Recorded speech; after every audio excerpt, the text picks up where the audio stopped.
Hello, everybody. Just making sure this recording is going. Hi, my name is Benjamin Robinson, and I'm the founder and creator of Grinding the Mocks, which is a project that uses mock draft data to predict the outcome of the NFL draft. And I'd like to welcome you to my video recording of my talk, which is called Grinding the Bays, a hierarchical modeling approach to predicting the NFL draft. So quick thank you. Just like to thank my family and friends and people who've had a hand in making this work possible. Appreciate all of you, especially these R packages as well. So a little bit of an introduction about what we're going to cover today. So I'm going to talk about mock drafts and why I think they're important for predicting the outcomes of the draft. We're going to talk about the power of the wisdom of crowds and the power of Bayesian hierarchical models and how that all comes together in this grinding the Bayes work. And we're going to go through one case, as well as a kind of frame that I'm going to mention in a second. The curious case of Baker Mayfield. This talk focuses on the 2018 NFL draft. And then ultimately, we're going to talk about evaluating what I call expected draft position. And then we're going to kind of close out by kind of getting a conclusion to the story that I'm going to tell you about in a second. So I want you guys to all go back in your minds to earlier this year in April, the 2020 NFL draft. It feels like a long time ago, but it was just this year. And I want to put you guys in the mindset of Andrew Berry. Andrew Berry is the newly minted general manager for the Cleveland Browns, and he comes in to his introductory press conference and makes the following remark. He says that we will be a scouting-centered front office. We are also going to incorporate information, research, and insights into our decision-making. And this makes a lot of sense for Andrew Berry. He's a former NFL scout, and he also has a master's degree in computer science. So he's kind of the perfect marriage in some respects of the football subject matter expertise and also expertise in kind of data and insights. So this kind of remark from Andrew Berry should come as no surprise to those who understand it and know his background. So in this draft, in the second round, the Browns are targeting a player. And lots of teams do this. They have very complex processes, but this is a guy that the Browns knew if he was on the board at their second round pick, which this past draft was at pick 41, that he was a player that they were really interested in, would love to have on the team. And so Grant Delpit is this guy. Grant Delpit is a defensive back, strong safety from Louisiana State University. And this is the Lance Zierlein NFL draft, NFL.com draft scouting report on him. It said that he was a second round projection, reminded him of Kenny Vaccaro, who was a safety from the University of Texas that was drafted by the New Orleans Saints and now is with the Tennessee Titans. He said that he should find a starting role early in his career as a versatile safety with big nickel potential. But before they make their pick, the Browns are approached by the Indianapolis Colts with a trade offer. The offer is let's trade second round picks. So the Colts will give their pick number 44 and pick 160 to move up with the Browns so that they can select the player that they want. And so putting yourself in Andrew Berry's shoes, you have a decision to make. One, do you trade back with the Colts? Or do you go ahead and stay where you are and select Grant Delpit? And so, one of the things that I find to be really helpful in terms of thinking about my project is putting yourselves into the shoes of a decision maker. So when presented with this type of choice, I think an important piece of information that you'd want to have in your hands is about what I call expected draft position. Where do you think Grant Delpit is going to be drafted? And I think that should definitely play a role into how you think about when it might be prudent to select a player in the draft. So to now go into this in a little bit more from a more conceptual level to a more practical level, let's talk about mock draft data science. And that's how we get to expected draft position. So first, let's start off with mock drafts. So I ran across this quotation from Hal Stern, who's a statistician from UC Irvine. And he said, what's important in a statistical method is not what it does with the data, but what data it uses. So I think mock drafts are actually a really important ingredient in being able to suss out expected draft position. And I think that mock drafts, despite their reputation, actually contain a lot of valuable information. It's just that I think people tend to judge mock drafts off of one mock draft, when in reality, and we'll talk about this a little bit later, the wisdom of crowds, is that we shouldn't expect a lot from necessarily from one mock draft. But when we bring them all together, that's where the power comes from. So ultimately, mock drafts are an exercise in matching teams with players that fit their needs. And so for this project, using just data that I've collected from the 2018 NFL draft, I collected 400 plus mock drafts with about almost 200 eligible players. So they had to have 10 or more mock drafts. So this is quite an undertaking when it comes to data collection as part of this process. But after we get from the data, we want to talk about this wisdom of crowds aspect. So not just one mock draft, but many mock drafts. So the idea of the wisdom of crowds kind of evolves from this initial story of Sir Francis Galton in predicting the weight of an ox. And the story goes is that he used a average of the predictions of a bunch of different experts, people who knew agriculture and knew oxen, and got closer to actually accurately guessing the weight of an ox than everybody else did. And so in terms of the modern day, this isn't necessarily a problem that we're running into right now of predicting the weight of an ox. We're trying to predict an outcome of an event, something that's a little bit more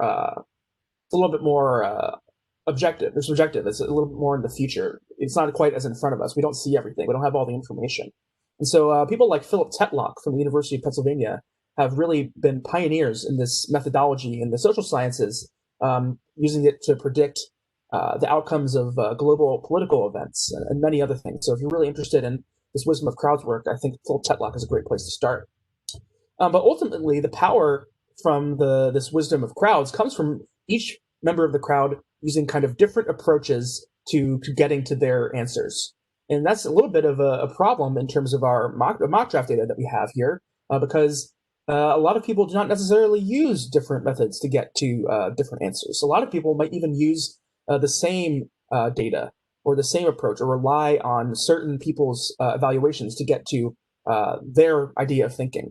So how do we take this crowdsourced data? We have the data, which I think is important. We have the wisdom of crowds. We need to have a method that matches those things together to provide us with hopefully a good idea around the range of outcomes that we know can happen for players in the draft. So I think that Bayesian hierarchical models are actually a really good method to pair with the wisdom of crowds and mock drafts.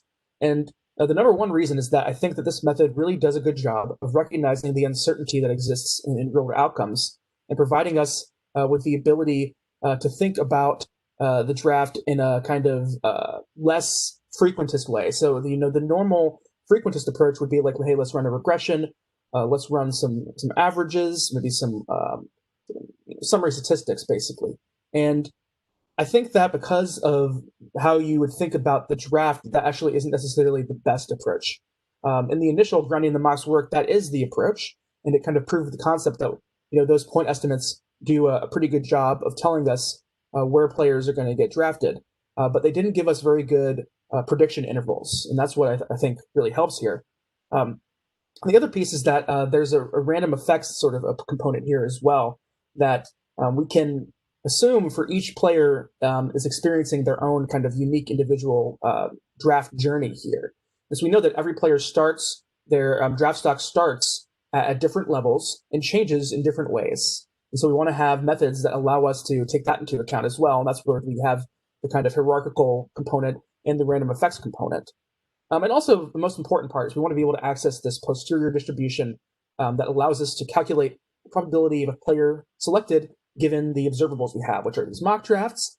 And the important thing that we have is we have the ability to look at priors and likelihoods and that posterior distribution, which is going to tell us quite a lot about a player's range of outcomes.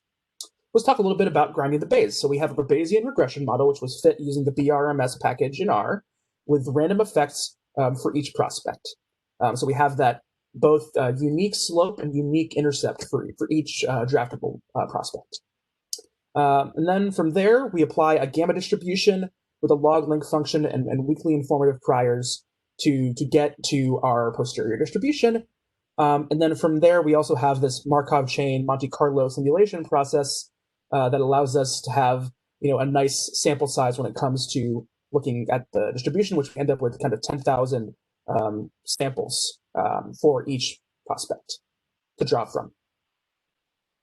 So let's look at a case. Let's look at the case of Baker Mayfield, who was the first pick in the 2018 NFL Draft. He had Lance Zierlein, our friend again, first-round projection, compared him to Doug Flutie, the quarterback of the Bills, and said that he had the ability to process and extend plays and throw with accuracy, and that gave him a good shot for NFL success.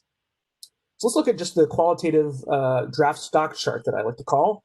And we have that kind of upward trending growth in his draft stock. We see that that makes sense because he won the Heisman Trophy his senior year. He led his team to the college football playoff, and he was the number one graded player by Pro Football Focus. So using the Bayesian draft model, let's take a look at our estimate for where Baker Mayfield is expected to be taken in the draft, his expected draft position. And so we look at the median here of the just the probability density here, the median of our posterior distribution. We have him around 3, and our prediction output, our model output here, prediction output for him is also around 3, and he was the 3rd ranked player in his class that year. And so ultimately, we know that he was taken number 1 overall. And so the next step for me is saying, hey, number 1 is not number 3, but is that still within the range of expected outcomes for Baker? And the model output here at the bottom says yes, but we want to look at kind of a more Bayesian approach here. So we're going to use what is called the highest density interval to look at the credible interval for our prediction. And the credible interval in terms of the 95 percentile prediction here is between around 1 and around 7. So while Baker Mayfield was taken at a high pick at number 1, we projected him to be at 3, but that's actually within the range of expected outcomes. And so Baker, while it was a surprise up until kind of the day of the draft that he was going to go number 1, the question is from there is that what was our likelihood in our model of him going number 1? So while it's kind of at the edge here of our projections, what does our model say about that? And so we can use the probability density estimates that we have from the model, from the posterior distribution that we have, to make an assessment of his likelihood of being drafted at each pick in the draft. And so we see that with this handy chart, we have the kind of singular probabilities, individual probabilities in orange, and the cumulative probability in brown, that Baker had about a 10% chance of being drafted with that first overall pick, and a 25% chance of being drafted with that 3rd overall pick, and that cumulatively, he was supposed to go around that 3rd overall pick given our model output. So 10% chance around of him being the first overall pick based off of this information, which is not able to kind of capture the change in the trends that we saw going towards Baker Mayfield during the kind of latter half of draft night. For the longest time, we thought basically that Sam Darnold was going to be that number 1 overall pick, and he ended up going number 3. So this chart, you can get this chart for any of the players in the 2018 draft, give us a nice sense of when we expect him to go at each pick using this model based off of mock drafts with the weekly informative priors. So let's look really quickly at expected draft position for each player and compare it with our actual draft position, because ideally we want these, at least the point estimates, to be somewhat informative of actual draft position. And so if we plot actual draft position on the y-axis and the expected draft position, and we do a kind of a logarithmic transformation of both of them, we end up with a really nice explanatory power here. So about 85% of the variation in actual draft position can be explained by expected draft position when in the logarithmic transformation. So a really nice result. And so this model is not just useful in some cases for the first round, but for the second round and the third round. Though you can see that there's still a bit of error clustered at the end there, because we have this sort of 2018 draft was a kind of a test run for this process. And in recent years, I've collected more data for each draft, so you end up with a larger group of players to select from. So knowing what we know, let's go back to our decision around Grant Delpit. Given the information that we have with grinding the mocks or grinding the bays in this case, right? What do we think Andrew Barry did, and how did he make his decision? So let's go back in and see what happened. So Andrew Barry decided to take up the Colts on their offer, and ultimately at pick 44, Grant Delpit was there, and he is now a Cleveland Brown. So here's what Andrew Barry said on his kind of post-draft press conferences and video conferences about the process for selecting Grant Delpit. He said that he thought that basically that we had an idea Grant would be around at 41. We were really pleased when we felt comfortable moving back to 44. There is risk in terms of losing a player, but there are a couple things that really contribute to that decision. And what were those couple of things? They're the things that he mentioned in his introductory press conference: the work of the pro scouting staff, the football subject matter expertise that he is relying on, as well as the work of their research and strategy group. Because for every pick in the draft, they actually came up with updated pick odds. And so that gave him an extra layer of comfort, and in addition to working with his scouting staff, that at the end of the day, Grant would be there for them. So the lesson here is that mock drafts, the wisdom of crowds, and Bayesian models work really well together to help inform the public and also decision makers around players' kind of range of expected outcomes in the draft, and also do a good job of predicting when players are going to go off the board. And so expected draft position, I think, can be a key tool for general managers and decision makers, and also just for the public trying to understand what's going on in the draft process. And with that, thank you for listening to my talk. I hope you enjoyed it as much as I did coming up with it. And if you have any questions, you can find me on Twitter at BENJ_Robinson, and be happy to chat with folks. And with that, just want to say thanks again, and have a good night or day whenever you're listening to this. Bye-bye.